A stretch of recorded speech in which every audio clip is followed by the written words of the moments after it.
Office থেকে বের হয়ে দেখলাম আমার স্ত্রী রিপাকে আমার কলিগ মনির ভাই হেসে হেসে কী সব বলছে। আমার স্ত্রীও মুচকি হেসে তার কথার জবাব দিচ্ছে। আমি বরাবরই একটু হিংসুটে, তাই আড়াল থেকে তাদের কথা শুনতে গেলাম।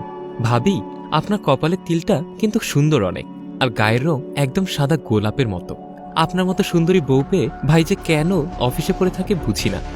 আমার এমন স্ত্রী থাকলে সপ্তাহে 3 দিন ছুটি নিতাম। কথাগুলো মনির ভাই বলল আমার স্ত্রীকে। না ভাই, আপনার ভাই আমাকে যথেষ্ট ভালোবাসে আর সময় দেয়। অফিসে ওর অনেক কাজ থাকে। উত্তরে বলল রিপা, কাজ আর কোথায়, সারাদিন ফোন নিয়ে মুচকি মুচকি হাসে। আমি ওকে SMS দেই তো, তাই দেখেই মনে হয় হাসে। রিপা মনিরের উত্তর দিল।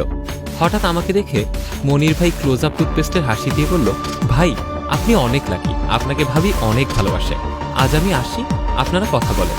ভাবি আজ আসি, আবার দেখা হবে। মনির ভাই চলে গেলে আমি রিপাকে বললাম, চলো আজ বাহিরে কোথাও খেয়ে আসি। রিপা চুপচাপভাবে মাথা নাড়িয়ে বলল সে যাবে না। বাড়ি ফেরার পর থেকেই রিপার ব্যবহারে পরিবর্তন দেখতে পেলাম। কথায় কথায় আমার সাথে ঝগড়া করার জন্য নাক উঁচু করে থাকে। আজ রিপা আমার জন্য অফিসে খাবার নিয়ে এসেছে। আজও মনির ভাই রিপাকে দেখে গদগদ খেতে খেতে বলল, ভাবি আপনাকে আজ গোলাপের থেকেও সুন্দর লাগছে। চাঁদও মনে হয় হার মেনে যাবে। সংসারে কাজ করতে করতে আপনার হাত শক্ত হয়ে যাচ্ছে। আমি হলে 2টা কাজের লোক রেখে দিতাম, আপনাকে রানী করে রাখতাম। মনিরের এমন প্রশংসা শুনে রিপার গালে লাল লাল আভা ফুটে উঠছে, আর আমার মাথার রক্ত গরম হয়ে যাচ্ছে। কিন্তু মনিরকে মারলে রিপাকে ঠিক করা যাবে না। এমন চলতে থাকলে আমি রিপাকে হারিয়ে ফেলবো। বাসায় ফিরেই রিপাকে বললাম, চলো আজ মনির ভাইয়ের বাড়ি থেকে ঘুরে আসি। মনিরের নাম শুনতেই রিপার মুখে হাসি দেখতে পেলাম, কিন্তু এ হাসি আজকের পর আর থাকবে না। মনিরের বাড়ির কাছে যেতেই শুনতে পেলাম ঘর থেকে কিসব ভাঙার আওয়াজ আসছে।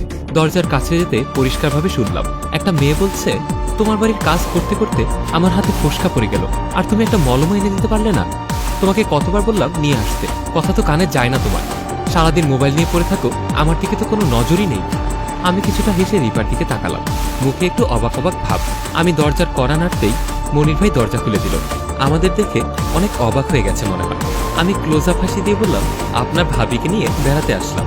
সারাদিন ঘরে থাকে বলে কথা, একটু তো ঘুরতে নিয়ে যেতে হয়, সময় দিতে হয়, কি বলে?